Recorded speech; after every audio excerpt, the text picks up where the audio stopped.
Welcome back to Justice. The big evidence so far has been the jailhouse tapes, conversations between Casey and her family, one bombshell after another. But what do these recordings reveal about Casey? Here to analyze, one of America's top forensic psychiatrists, Dr. Michael Wellner, and former D.C. homicide detective Rod Wheeler. Welcome, gentlemen. Good evening. The first tape is a conversation between Casey and her parents. Let's take a look. In my gut, I know she's still okay. I can feel it, Mom. I know she's still okay. We're gonna get our little girl back. And she's gonna be just as she was. All right, Dr. Wellner, even the defense admits that at the time she said this in this jailhouse tape, that she knew her 2-year-old was already dead, albeit by, they say, an accident. What does this tell you? Well, that doesn't surprise me from my own professional experience, because a defendant, a suspect, has to keep her parents on board. And they have to stay on board. They have to believe in her, because if they don't, they not only lose a grandchild, they lose a daughter as well. And so I would absolutely expect her to do everything that she can to keep them invested in believing her innocence. All right, and it appears that they're buying this, that the family is. The family buys it because they want to and because psychologically they have to. It's very difficult to cleave the two apart, especially culturally here. Family is expected to stick together. There are some cultures where honor would drive a parent to say, if you were responsible for this killing, you know something, you have to get what's coming to you. But culturally, this is something that I'm used to seeing.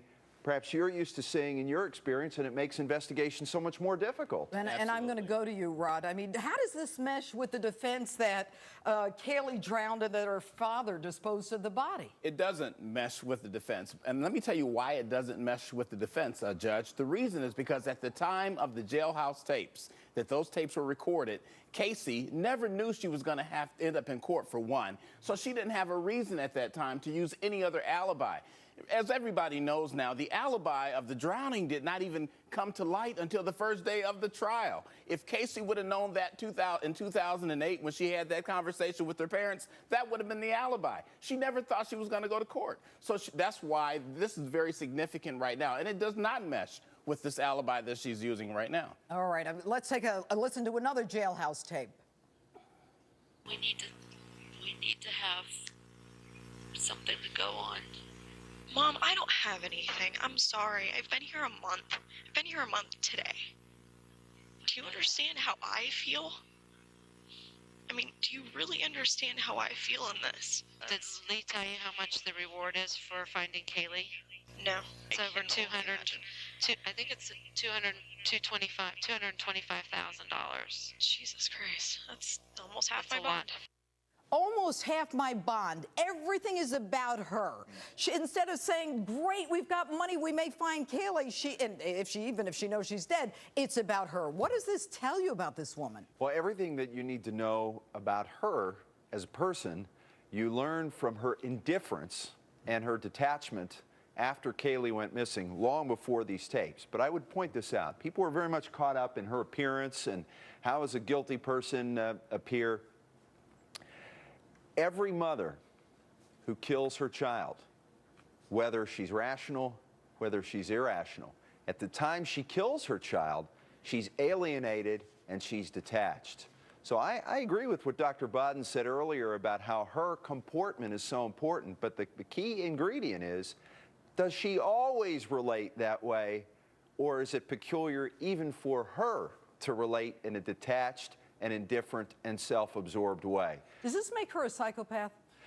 Well, does she lie in the context of criminal investigation, or is lying a lifestyle choice? Politicians lie. We went through this with Anthony Weiner last week. We went through it with John Edwards. Do we now say that John Edwards is a psychopath? Do we now say that every president of the United States, going back since before I was born, is a psychopath? But shouldn't we know more about her background? What do we know about this girl? If she's such a psychopath... Jeanine, Yeah.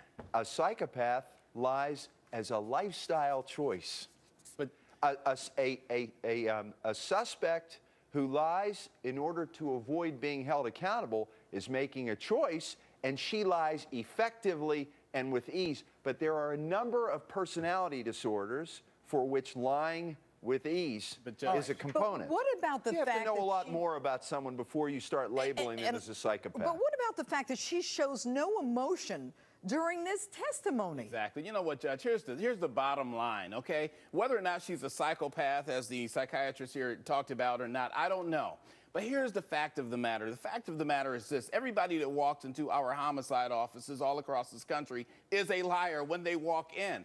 So it's important that the viewers understand this is not unusual for a person who has committed a homicide to come in and lie. People do it every day. They're But doing this it right now. woman here in is the on city of another New York. planet saying, I work at Universal. When they get there, I really don't work here. Exactly. But you know what? That's all part of the scam. And that's exactly what this is, a scam. And she expected her parents to believe this 2 years ago in 2008. She expected the homicide detectives to believe this. And as we clearly know from the tapes now, the homicide detectives down there, by the way, did a terrific job. They did a job that I would have done because they never believed this woman from the minute, Judge, that she walked into the front door. They don't believe her today. And I'll tell you, I don't believe the jury is going to believe her either. Well, in this if they case. never believed her from the start, should they have Mirandized her? Excellent question, and I'm so glad you asked me that because a lot of viewers have emailed me wondering the same thing, and the answer is no. And let me quickly tell you why. I know we don't have a lot Real of time. fast, we gotta- Okay, the reason that they did not Mirandize her is because she was a person of interest, and when you are a person of interest, you're not being accusatory at that time.